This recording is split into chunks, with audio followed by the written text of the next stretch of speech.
Tenha pena de mim. Vai embora. Eu sim, mas sabe como é que é? Vais me prejudicar.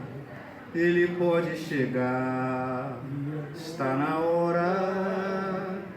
Eu não tinha motivo nenhum para recusar. E aos beijos segui seus braços e pedi pra ficar. Sabe o que se passou? Ele nos encontrou. E agora ela sofre somente porque foi fazer o que eu quis. E o remorso está me torturando por ter feito a loucura que fiz. Por um simples prazer fui fazer meu amor infeliz.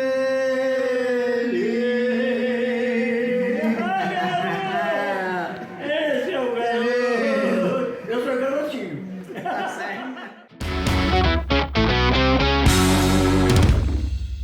Fala galerinha, tranquilo? Olha eu aqui de volta, professor enfermeiro Igor Andrade. Hoje eu estou aqui na presença do nosso querido ilustre, o enfermeiro cantor, foi assim que ficou conhecido, nosso querido Flávio Vitorino. Seja muito bem-vindo, Flávio, ao nossos estúdios UNA aqui diretamente de Brasília, Distrito Federal. É um grande prazer estar aqui. Tenho certeza que hoje você vai abrilhantar aqui nossa noite. Estamos aqui diretamente de Brasília, capital, Distrito Federal. Tem uma história de vida muito bacana de ser contada. Profissionalmente também não tem como fugir à regra. Antes disso tudo, gostaria aqui de agradecer a Público Informática, Soluções de Tecnologia aqui de Brasília. Você que está com alguma dificuldade aí na área de TI, no âmbito empresarial, está implantando aí a LGPD, Lei Geral de Proteção de Dados. Só entrar lá no nosso... Como é que eu sempre esqueço o nome? Na descrição do nosso canal lá, vai estar as informações para você que quer aí também se profissionalizar na área de saúde, sondas, PIC, cursos de BLS. Entra lá na Deca Life Cursos, tenho certeza que eles vão fechar uma turma lá e você vai sair excelente de lá, beleza? Obrigadão aí. Flávio, agora me diz, meu amigo, como é que você chegou aí a essa repercussão com esse vídeo? Você acabou chegando nos Estúdios Globo, né? Como é que foi essa experiência? Me conta aí, como é que você chegou lá? A coisa foi meio por acaso.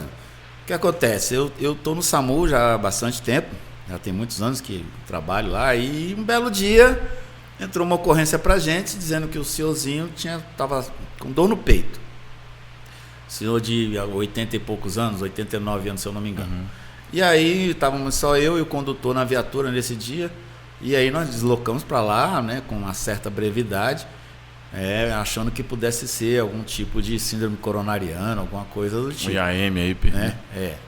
E aí, chegando lá, né, primeira coisa que a gente faz né, verificar se está tudo certo, como é que está a situação. E aí eu perguntei para ele: o senhor está com dor no peito? Ele disse não. Aí eu olhei para a menina que fez o acionamento, né, a solicitante. Ela é terapeuta ocupacional e lá funciona como se fosse uma creche. O senhorzinho vai para lá de manhã, aí tem um monte de atividade para eles lá, as senhorinhas fazem crochê, eles têm aula de dança, tem um monte de atividades. No final da tarde vai embora para casa. E aí essa moça era a terapeuta ocupacional, era encarregada lá do local. Ela virou para mim e falou: não, ele tem Alzheimer. Eu falei: ah, não, então tá. Aí a gente continuou conversando, comecei a verificar os sinais vitais dele, né, e tudo mais. E lá pelas tantas ele disse: ah, eu devo ter tido essa dor no peito porque eu joguei muita bola quando era novo. E aí eu pensei rapidamente: mas ele já tem mais de 80 anos, faz um tempinho muito pouco provável que seja por causa disso. E aí eu falei: mas olha, já tem mais de 40 anos isso, o que mais você gostava de fazer naquela época?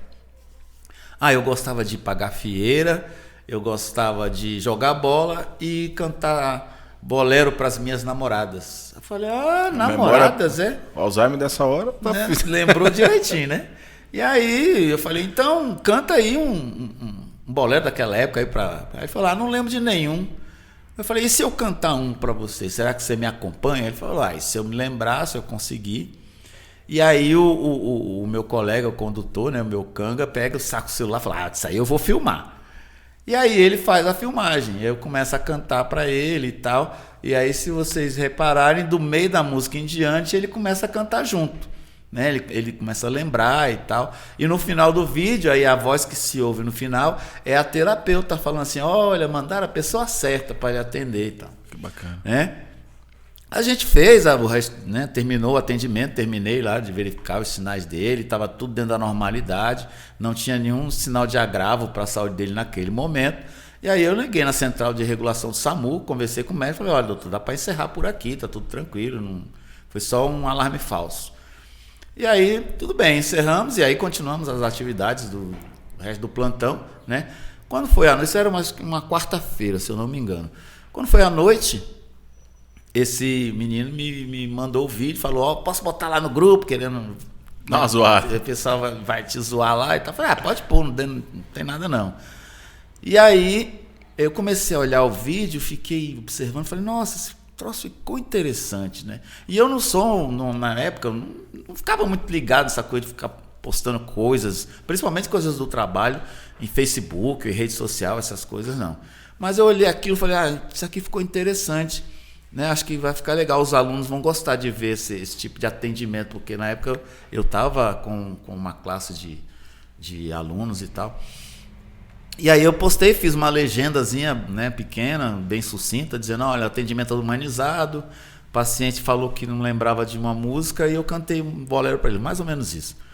E aí postei lá, na quarta-feira. 2 dias depois, mais ou menos na sexta-feira, aí esse mesmo amigo ligou para mim e falou assim, você já viu suas redes sociais? Eu falei, não, por quê?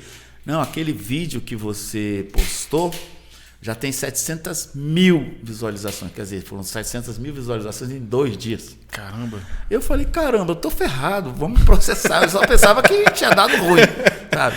Ai, meu Deus, né? E aí liguei pra chefe, aí, chefe, você está sabendo? Já tô sabendo, aqui a central do SAMU tá toda empolvorosa, aqui há todo mundo querendo falar com você, e eu já vou te passar aqui pro pessoal da Ascom, para eles... verem com você aí, tá tudo, a Globo, o SBT, a Record, todo mundo tá atrás querendo entrevista com você, tá lindo e tal. Aí eu dei uma certa aliviada, né? E tal, e aí o pessoal da assessoria de comunicação do SAMU, não, a gente vai agendar aqui as suas entrevistas e tal. Eu falei, nossa, já tô celebridade. Já tô celebridade desse tanto, né? Precisava de uma assessoria de imprensa, né? E aí as coisas foram acontecendo e tal, né? Aí eu lembro que onde eu chegava, as pessoas falavam comigo e vinham, comentavam sobre o vídeo e tal. Teve uma vez que chamaram a gente para fazer um atendimento em frente ao Conjunto Nacional, que é um shopping mais famoso aqui de Brasília, né? E diz que tinha um rapaz caído, uma pessoa caída lá. E aí os seguranças acionaram a gente. Quando nós chegamos lá, tinha um cara estava embriagado lá, caído na rua lá. E quando a gente tá fazendo atendimento, aí passou uma pessoa e grita lá, canta pra ele que ele levanta. Tu tá igual o cara do Auto da Compadecida, né? Aí teve uma outra situação também, que a gente chegou com um paciente grave, paciente baleado no hospital de base, né? Que é o maior hospital aqui de Brasília.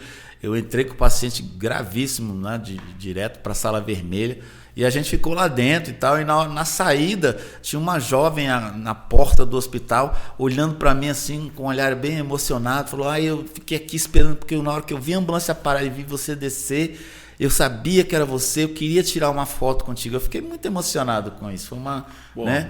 É uma sensação muito legal. E aí você, né, se dá conta de que você está fazendo a coisa certa, né? A importância da humanização, né? Isso, exatamente. Você se colocar no lugar do coisa outro, que a gente, a empatia. Isso, que a gente fala, sabe? Eu sempre falei muito e sempre pratiquei muito essa coisa de você se colocar, se doar para o paciente. Dependendo da maneira como você faz, né? Você chega no atendimento, você conta uma piada, você canta uma música, vira cambalhota, o paciente vai aderir àquilo que você quer, ele vai deixar com que você faça o procedimento que for necessário com ele. É mais suave o atendimento, é porque normalmente você se coloca em posições muito invasivas, né? Você vai ver o paciente como, às vezes, pessoas não veem há muito tempo, né? É verdade. E se você chega de forma muito fria, você não consegue conquistar aquilo, fica mais difícil trabalhar. Exato. E né, você precisa fazer com que o paciente aceite tudo aquilo que você está propondo para ele. Porque muitas vezes ele está num dos piores momentos da vida dele, né? Ele está em sofrimento, seja ele físico, seja ele mental, mas ele está em sofrimento. E aí você precisa que ele, sabe, que ele te estenda a mão e fala assim, não, vou com você, até onde for preciso para poder... Não é à toa que são chamados anjos da vida, né? Obrigado. Eu costumo dizer que nós, SAMU, bombeiro, polícia, a gente convive com o que há de melhor e pior. Verdade, na espécie humana, né? Você vê criança nascendo, você canta para o paciente, mas você vê violência, você vê maus tratos, né? É um monte de coisa. Então a gente precisa ter sempre essa coisa de seguir nessa linha e tentar não fugir dos princípios, sabe? De ser humano, de se colocar no lugar do outro. E é um dos meus projetos aqui, é justamente abrir a porta para vocês, tanto do bombeiro, área de segurança pública, professores, no nosso país que às vezes não são tão valorizados.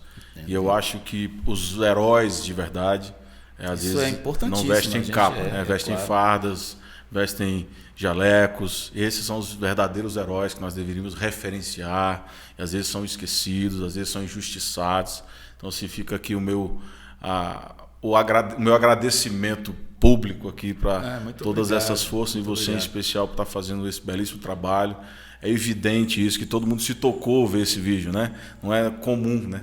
E você cantar com o paciente, assim, foi muito bacana. Né? É uma coisa que eu, antes, né, de ser viralizado o vídeo e tal, engraçado que a gente já fazia isso né, e não se dava conta. Né? Eu também, quando eu trabalhei no hospital de Sobradinho, antes de ser do SAMU, eu lembro que eu trabalhava na clínica cirúrgica e de manhã cedo eu tinha que acordar os pacientes que iam para a cirurgia, né? Chegava cantando. E eu recebi bilhetes e tal, eu tenho até hoje guardado em casa alguns bilhetes das meninas agradecendo, assim, o paciente está com medo, vai fazer uma esterectomia, vai tratar um câncer, né? E tá com aquele medo do que pode acontecer, tá com medo de que não vai nem voltar da cirurgia, e você chega lá cantando e tal, você levanta o astral da pessoa. É o ditado mais antigo, quem canta seus males espanta, né? Flávio, você é um enfermeiro do SAMU, especialistas aí na área de urgência e emergência. Como é que você chegou a essa transição? Como é que foi tua vida aí?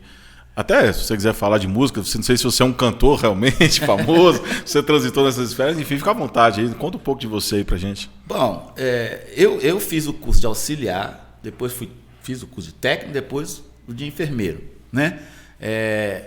Eu nasci de uma família de 2 funcionários públicos. O meu pai, ele veio para Brasília com o Juscelino Kubitschek, ele era motorista do Juscelino, veio para Brasília e aqui ele conheceu minha mãe, que era merendeira na Secretaria de Educação.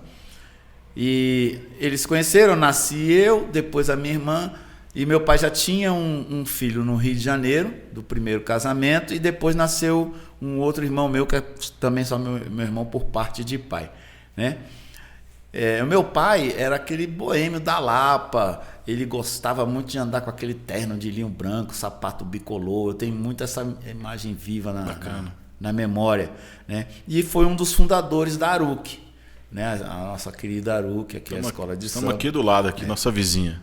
Meu pai era compositor, gostava de cantar e tal, então eu sempre cresci nessa aura de artista, na aura de música, né? Era bem comum pra gente lá em casa, né? Meu pai era amigo do Jamelão.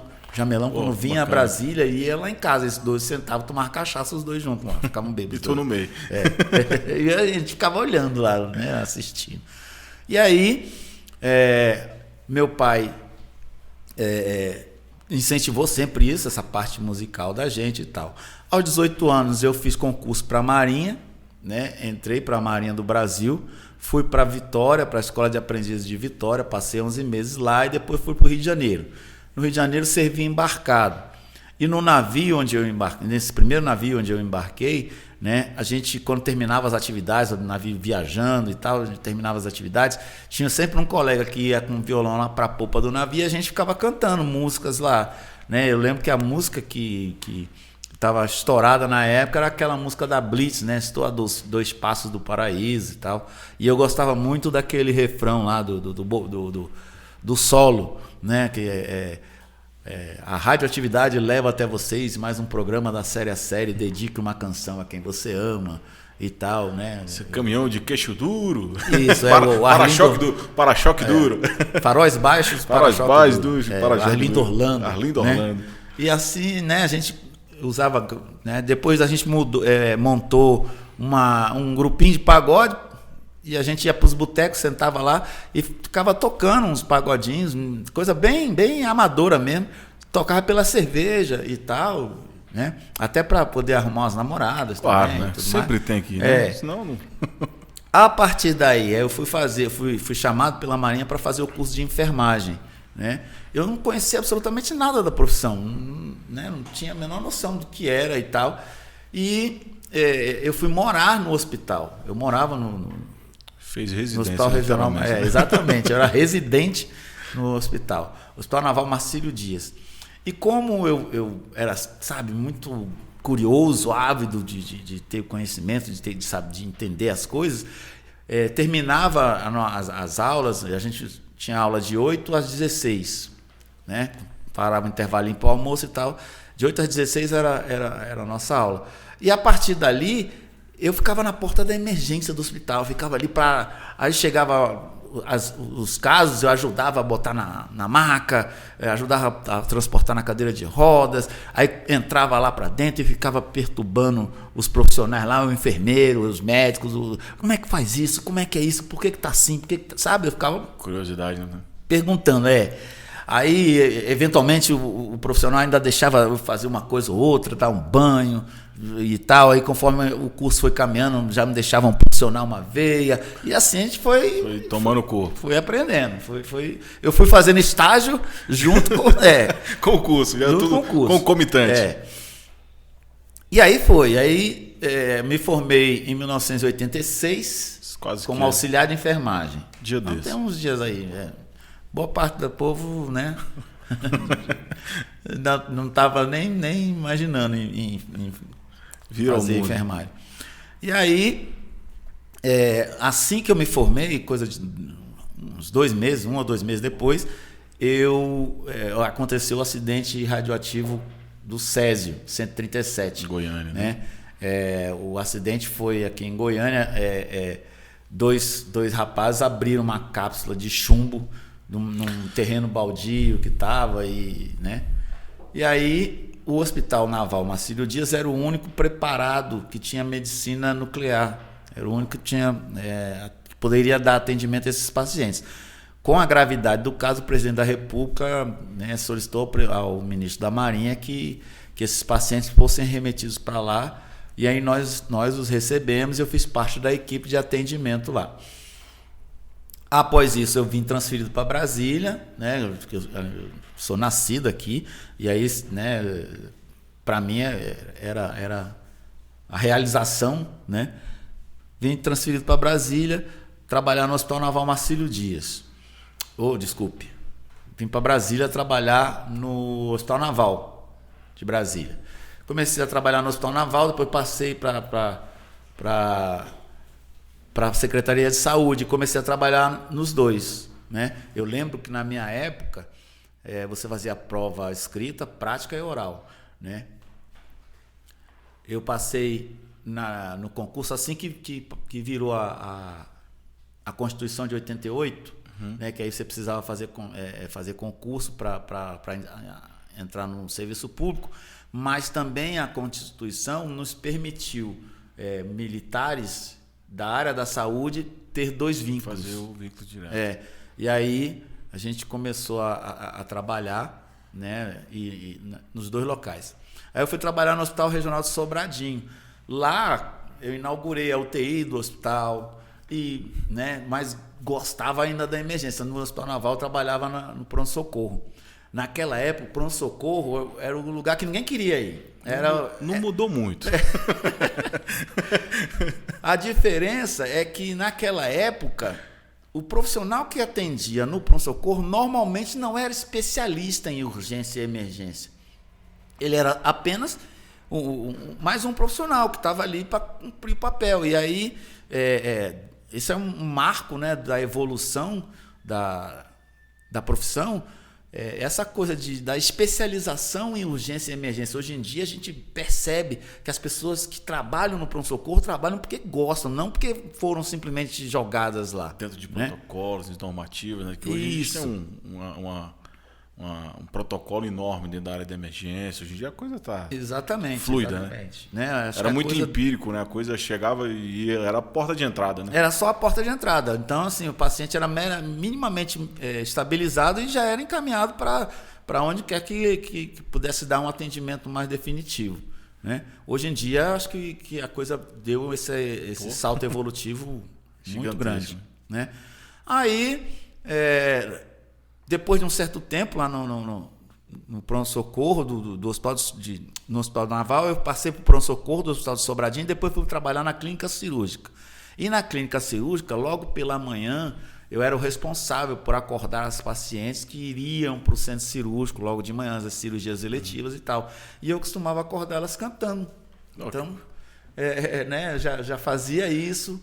Quem canta seus males espanta, né? Você já deixava o plantão mais tranquilo. Já aliviava, porque já aliviava o plantão. Imagina, a paciente quer fazer uma esterectomia ou retirada de uma neoplasia, alguma coisa do tipo, né? O paciente está com aquele absoluto medo de repente nem voltar do centro cirúrgico. Ansiedade, você né? cria esse tipo de clima para poder, né, minimizar, né, o sofrimento, né, as angústias, né, a ansiedade do paciente. Então você, né, fazia muito disso aí. Humanização. Hoje nos cursos de formação de enfermagem se fala muito, né? Humanização. Né? Você já fazia isso acho que tipo ano passado, né? Uns 30 anos atrás. Tem um tempinho. Já tem um tempinho, né? E aí, depois, passei 17 anos lá no Hospital de Sobradinho e tal, e aí veio o SAMU. O SAMU, na Secretaria de Saúde, também, você precisava fazer uma prova para entrar para o SAMU. Não bastava você ser da Secretaria, você tinha um concurso interno, entre aspas, assim, né? E a nota de corte era alta, era uma nota assim, tipo 8, assim, menos de 8 não entrava. E aí eu fiz o concurso do SAMU e aí comecei a trabalhar, né?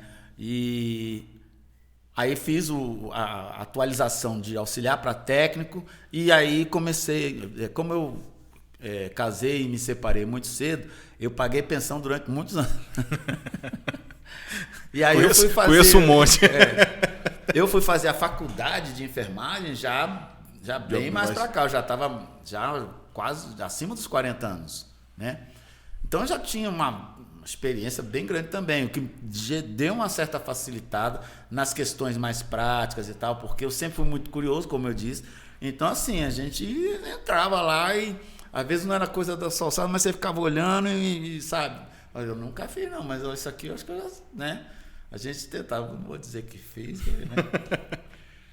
Aí, né, fui fazer a faculdade e tal, e aí quando terminei a faculdade da especialização não podia ser outra a não ser urgência e emergência, né? Com isso tudo, aí comecei também na área da docência, trabalhei em algumas instituições de ensino e tal, e inclusive eu tenho um monte de alunos, ex-alunos, eu chego nos hospitais, você foi meu professor e tal, isso também é muito legal. Enfermeiro cantor. Eu vi você na Fátima Bernardes e tal, né? E esqueci de contar, que aí depois que essa coisa toda aconteceu e toda essa exposição e tudo mais, a produção da Fátima Bernardes, aí eu podia fazer a edição depois, né? A produção da Fátima Bernardes, né, entrou em contato e perguntando se eu queria ir ao Rio de Janeiro, se eu poderia ir lá e tal. Eu fui com o maior prazer e tal. E aí foi muito uma experiência assim ímpar, né?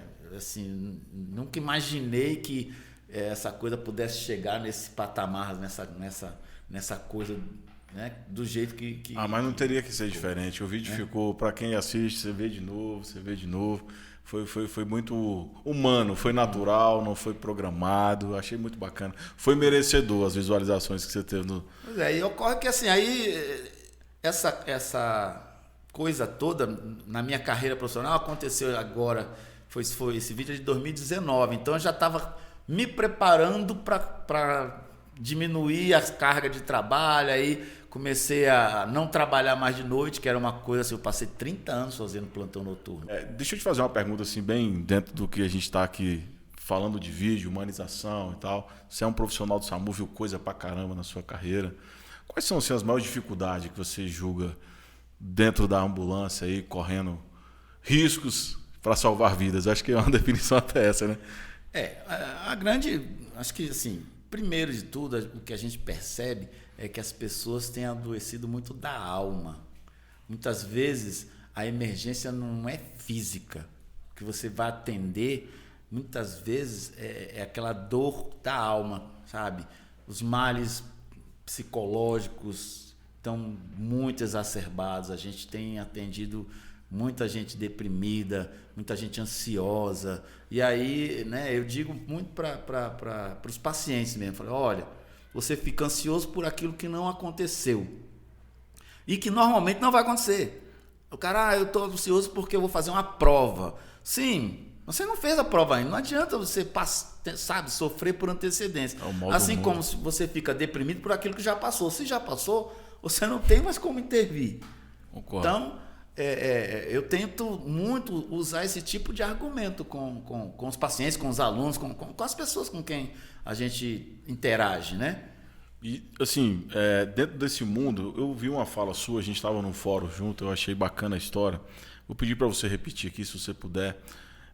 Teve um momento marcante no atendimento que você teve com um rapaz que tinha uma questão junto ao seu aniversário, isso que te marcou bastante dentro desse atendimento. Você pode falar isso para a gente? Teve um atendimento que me marcou bastante, né? Foi um atendimento, era uma sexta-feira santa, né?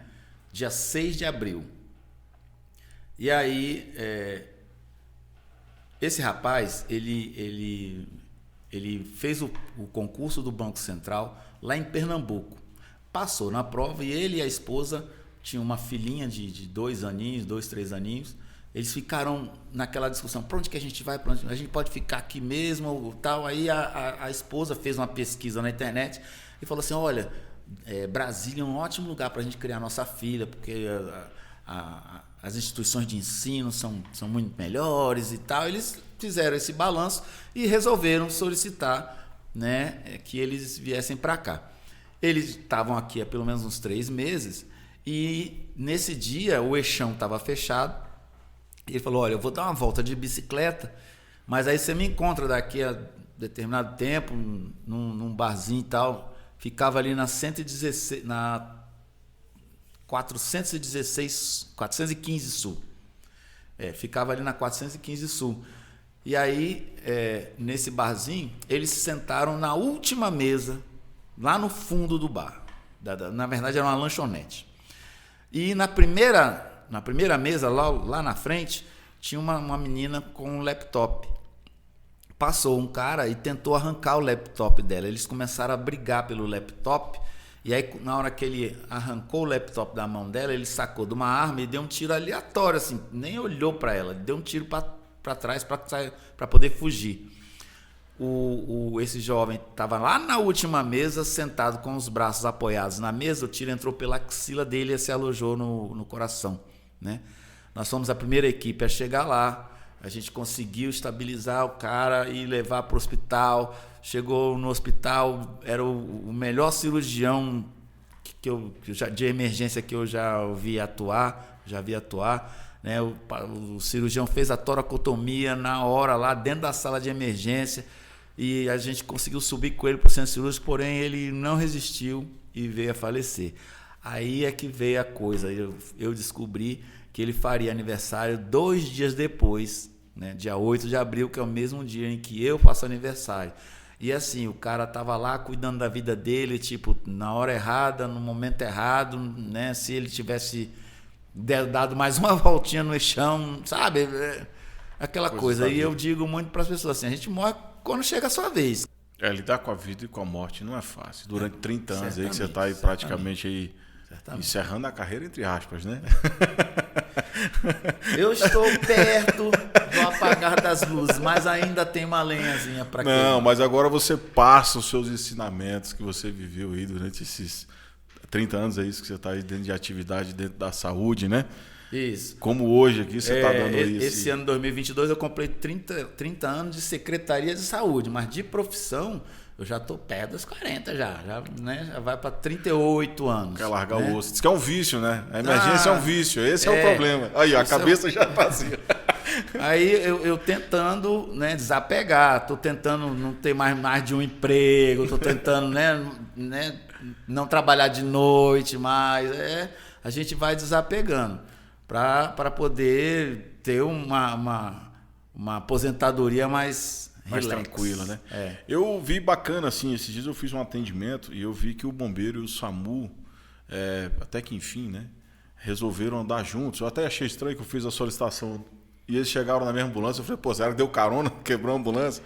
Como é que foi essa transição? Eu achei muito enriquecedor isso pro nosso protocolo. A gente sabe dos algoritmos todos que se geram ali dentro do protocolo de emergência, né? XABCDE, resgate, salvamento, onde está o SAMU, onde está o bombeiro. Para a gente é fácil, né? Para quem está talvez fora disso não entenda muito a responsabilidade e o quanto isso é importante, né? A unificação dessas duas forças. Isso. Esse é um projeto piloto que tem sido desenvolvido aqui no Distrito Federal, onde um socorrista do Corpo de Bombeiros tripula a ambulância do SAMU e um técnico ou enfermeiro do SAMU tripula a ambulância do bombeiro. A ideia do projeto é, primeiro, qualificar o atendimento para melhorar o atendimento à população, de modo que as ambulâncias do Corpo de Bombeiros possam ser, elas possam ter medicação. O paciente pode ser medicado pela ambulância do Corpo de Bombeiro, o que não acontecia antigamente, porque eles não eram profissionais da área da saúde. E a ambulância do SAMU ter mais um componente, porque a 2048, a portaria 2048, ela preconiza que uma ambulância básica, né, uma ambulância de suporte básico, ela tenha o condutor e um técnico de enfermagem. E aí esse seria o terceiro componente, que ajudaria bastante nas situações de trauma e até para dar também a esse socorrista experiência e vivência na área que o pessoal do SAMU atende muito mais pacientes clínicos do que o CBM, é tradicional isso, né? Sem contar que você também minimiza aquela questão de você mandar 2 viaturas para o mesmo atendimento. Porque o que acontece? Quando acontece um acidente, tradicionalmente as pessoas ligam para o Corpo de Bombeiros, CBM. Como é lógico que não tem um CBM em cada esquina, esse socorro vai demorar de 5 a 7 minutos para chegar na cena. Você imagina uma pessoa vendo uma outra pessoa sofrer durante 5 minutos, parece uma eternidade. Né? E aí o que ela faz? Não, o bombeiro está demorando, vou ligar no SAMU.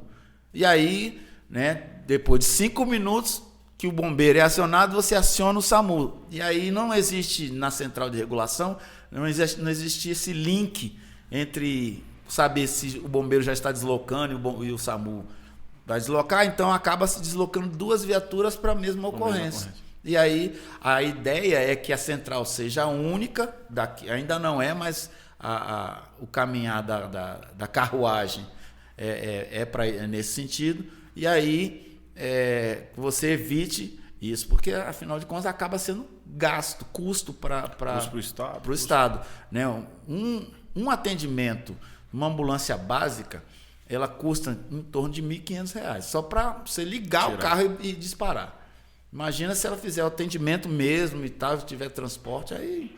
Fica até uma dica aí para as pessoas que gostam de brincar com os telefones do SAMU e Corpo de Bombeiro, não façam. Além da perca de tempo, perca de dinheiro e mortes que poderiam estar sendo salvando vidas de outros Enquanto lugares. estão atendendo uma coisa Exatamente. que... Além do um custo. trote, né, você pode estar prejudicando uma pessoa que realmente precisa. Flávio, queria te agradecer muito aqui por você, primeiro, ceder seu tempo para estar aqui abrilhantando o nosso estúdio, passando essa experiência que eu acho fantástica, uma história de vida muito... Eu sei que a gente teria aqui 3 horas de podcast se fosse possível, mas o tempo urge, né, aqui na nossa querida capital. Queria primeiro que você deixasse aí um recado para os seus alunos, para os seus amigos, o que você quer de projeção, o que você acha que tem que melhorar dentro da saúde, da emergência. A gente está aí no momento da enfermagem, hoje foi aprovada aí a PEC, né? Exato, Pô, exato. Vitória aí para a enfermagem mais uma vez. Eu que agradeço. Hoje eu estou como conselheiro do Corém, né? E nós tivemos essa vitória, mais um passo na implantação do piso da enfermagem, que é algo mais do que justo para uma categoria tão sofrida, para uma categoria de profissionais que lidam com as vidas das pessoas. Você imagina que tem lugares no Brasil onde um técnico de enfermagem recebe salário mínimo para cuidar da vida das pessoas, para salvar vidas, sabe? A gente precisa dar dignidade, a gente precisa dar autoestima para essas pessoas, para que eles possam, né, ter, né, um salário justo. E aí foi dado mais um passo. Eu peço que as autoridades olhem com carinho e pensem, né, que poderia ser um de vocês aos cuidados de um profissional desse. Com toda certeza. E eu vou deixar aqui, essa é a minha fala, né? A enfermagem não é só arte de cuidar, nós salvamos vidas, né? E se você quer realmente ter um padrão de atendimento, invista na enfermagem. Quem dá o padrão de atendimento não é só um profissional X ou Y, é uma equipe multidisciplinar. E nós, por nossa excelência de formação, do nosso segmento, somos nós que fazemos essa banda rodar. Sem a enfermagem, não tem saúde. Certamente, certamente. Flávio, obrigado. Bom, o seu jargão você ficou conhecido por ser enfermeiro, claro, conhecido a nível nacional. Você é um profissional de altíssimo gabarito, trabalha aqui no SAMU DF, mas você ficou conhecido pela sua cantoria, né? Será que você nos daria aqui no nosso encerramento um brilho ao seu talento musical? Cante à vontade, o que você quiser. Quem canta seus males espantas, não é assim? Vou cantar um pedacinho de uma canta música aí. que eu gosto muito. Amar é um deserto e seus temores, vida que vai na cela dessas dores, não sabe voltar, me dá teu calor, vem me fazer feliz porque eu te amo. Você deságua em mim, eu oceano, e esqueço que amar é quase uma dor. Só sei viver se for por você. Um beijo, enfermagem. Pô, Obrigado. cara, show de bola. Essa, e que maldade eu fiz com o Flávio, assim, né? A capela, sem ensaio. Flávio, obrigado demais, meu amigo, pela sua presença. Eu que agradeço, aqui. meu querido, a Você oportunidade. É um profissional Sempre fantástico. que precisar, nós estamos aí. Muito obrigado. viu, Valeu. gente? Pessoal, obrigado. Até a próxima. Obrigado, Forte gente. abraço. Obrigado, Estúdio Uno. A todos que estão aí nos dando. Não esquece do like, hein? Até o próximo. Abraço.